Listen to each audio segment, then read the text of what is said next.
Hello, नमस्कार. मी कोमल. तर आज आम्ही अंगणवाडीत का गेलो होते हे मी तुम्हाला पुढे सांगतेच. पण त्याच्या आधी आमच्या गावची अंगणवाडी बघून घ्या.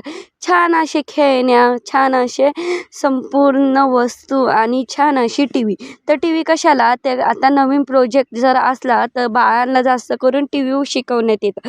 कारण बाळांना जास्त टी-व्ही बघायला आवडते. त्याचमुळं मुलांनासुद्धा आता जास्त करून टी-व्हीवर शिकवतात बघायचं, की म्हणजे असं सांगत असतात की टी-व्ही बघून शिका.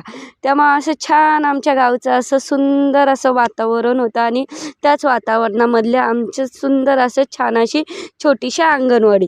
आणि आधी तर शौर्य शांत बसला, पण त्याच्यानंतर तो लागला मस्ती करायला चालू. तर तिथे एक दादा पण होता. त्या दादाला काय आधी तो आहे ना जास्त जवळ येऊ नव्हता देत आणि आला तर डायरेक्ट मारायलाच लागला. पण मग काय शेवटी त्याला एक कॅडबरी दिली, कारण तर का त्याची आज होती लसीकरण. त्याचा आज डोस होता, त्याचमुळे त्याला मॅडमने आधीच कॅडबरी देऊन ठेवली, कारण तो तर रडू नये म्हणून. त्याच्या आधी त्याचं आम्ही केलं वजन. आधी तर काही वजन काट्यावर थांबतच नव्हता, उभं राहतच नव्हता. जबरदस्तीनं मी उचलून शेवटी त्याला काट्यावर ठेवलं.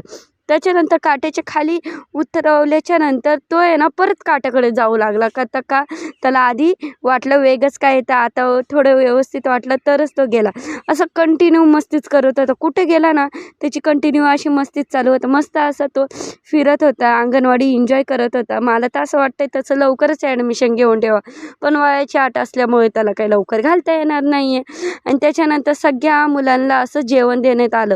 तर शौर्याला पण डाळ-भात दिलं होतं. मग त्याला मी भरवत होते, तरी पण त्याच्या नुसतं मस्तीच करायचं, काहीतरी काम चालू होतं.